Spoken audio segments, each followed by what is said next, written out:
বন্ধুরা, RP read with লার্নের পক্ষ থেকে তোমাদের সকলকে আমি স্বাগত জানাই।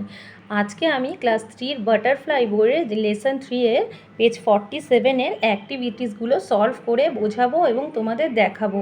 তোমরা যারা আমার আগের পেজ 44-এর যে গ্রাসোফার অ্যান্ড দ্য অ্যান্টসের যে স্টোরিটা, সেটা যদি ভালো করে না দেখে থাকো তো বা না বুঝে থাকো, তোমরা প্লিজ আমার আগের ভিডিওটা একটু দেখে নিও। তো চলো তাহলে দেরি না করে শুরু করে দিই। দেখো, এখানে প্রথমে লেখা আছে লেটস ডু, মানে চলো তাহলে পড়া শুরু করি। অ্যাক্টিভিটি 1-এ কী আছে দেখো, let's underline the correct answer, মানে যেটা সঠিক হবে তার নিচে কিন্তু দাগ দিতে হবে। প্রথমে এতে কী আছে দেখো, the grasshopper was hopping about in a 1-এ দেখো সামার্স, উইন্টার্স, অটোমান ডে। তাহলে গ্রাসোফার অর্থাৎ ঘাসফড়িং কখন লাফালাফি করছিল, কোন সময়? গ্রীষ্মকালে, শীতকালে না শরৎকালে? তাহলে গ্রাসোফার অবশ্যই গরমকালে লাফালাফি করছিল। তাহলে আমি দেখো সামার্সের নিচে দাগ দিয়েছি। বিতে দেখো, the ants carried fruits, corn না ল্যাবস, মানে যে পিঁপড়েরা তারা কি বহন করে নিয়ে যাচ্ছিল, তারা কি ফল, দানা শস্য না পাতা বহন করে নিয়ে যাচ্ছিল, কোনটা? তাহলে আমি দেখো এখানে দাগ দিয়েছি গল্পের মধ্যে যেটা আছে, দানা শস্য বহন করে নিয়ে যাচ্ছিল।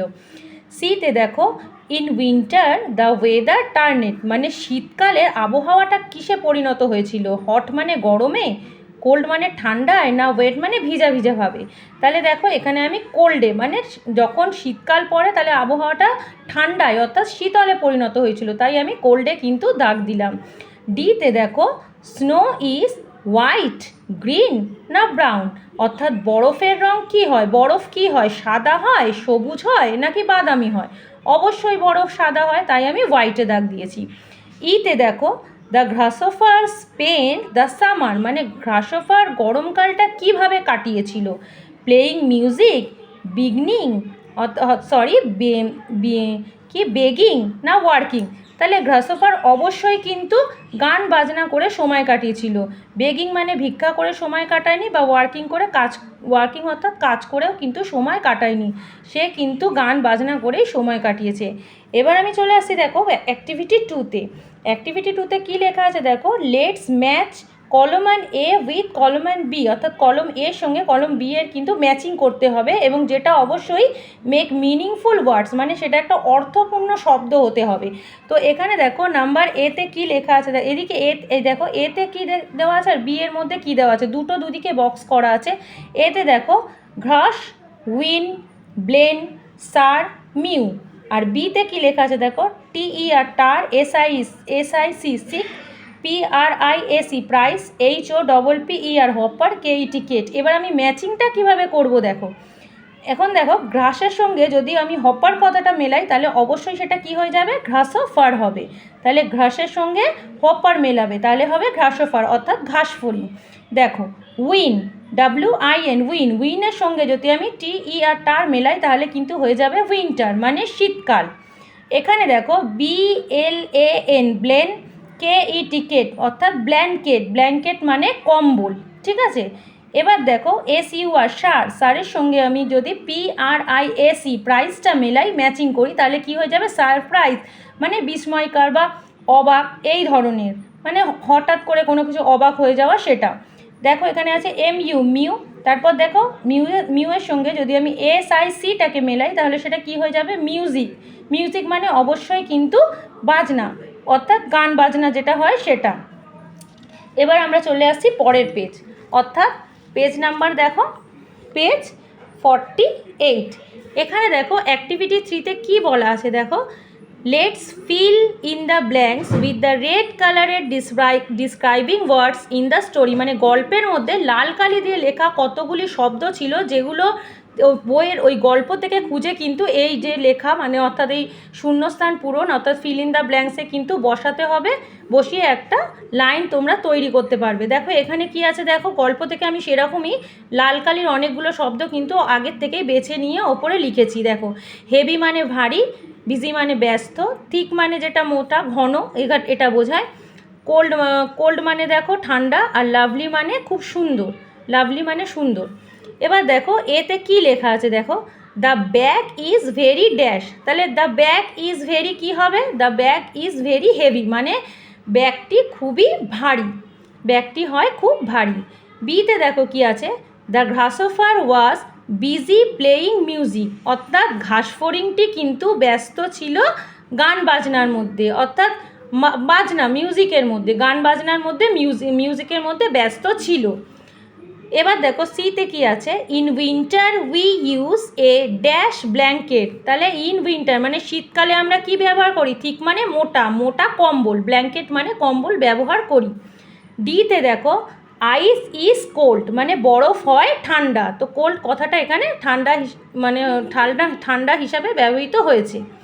ইতে দেখো she has a lovely smile মানে তার হাসিটি হয় খুব সুন্দর, তাহলে তার হাসিটি খুব সুন্দর মানে লাভলি মানে বললাম যে সুন্দর, তার হাসিটি হয় খুব সুন্দর, এটা ঠিক আছে। এবার দেখো অ্যাক্টিভিটি 4-এ কী আছে, দেখো অ্যাক্টিভিটি 4-এ আছে let's arrange the following words in alphabetical order. Alphabetical order বলতে অ্যালফাবেট, আমরা এ থেকে জেড পর্যন্ত যে 26টি লেটার পাই সেগুলোকে একত্রে কিন্তু অ্যালফাবেট বলা হয়।